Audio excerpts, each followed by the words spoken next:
Good morning. Welcome to Help for Today. We have been in our study on the book of Daniel chapter 3, looking at Shadrach, Meshach, and Abednego. By way of review, we saw that they stood out. We saw that they stood firm. We saw yesterday that they stood in the truth of the Word of God. But as a result of their stand, King Nebuchadnezzar brought them forward, and he bound them. He gave the command that the fiery furnace be heated up, and they were to take Shadrach, Meshach, and Abednego and to cast them in the fiery furnace. It seemed that these men were about to lose their life based upon the stand that they took, defying the king's order, loyal to the word of God. But let's look what happens. In verse 23, they're thrown into the fire, and verse 23 says this, "And these three men, Shadrach, Meshach, and Abednego, fell down bound into the midst of the burning fiery furnace. Then Nebuchadnezzar the king was astonied, and rose up in haste, and spake and said unto his counselors, Did not we cast three men bound into the midst of the fire? They answered and said to the king, True, O king.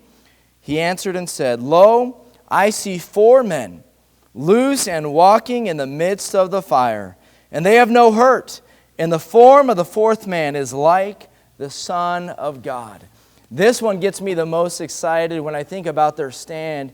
You see, when Shadrach, Meshach, and Abednego, when they took a stand for the Word of God, when they stand for the truth contained in the Word of God, they served a price. They were thrown into the fire, but in the midst of that fiery furnace, the presence of God showed up. And Jesus Christ walked and He talked with Shadrach, Meshach, and Abednego. There was no hurt. Their clothes were not touched with fire. They weren't consumed. They weren't burned. In fact, the Bible even says they didn't even smell like smoke.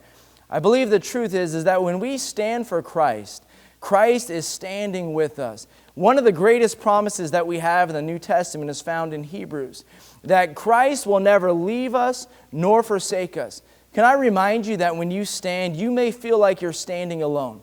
You may feel like no one cares and that there is no hope, but can I remind you, you never stand alone. Because when you stand for Christ, remember that He is standing right with you. And when we stand in the presence of God.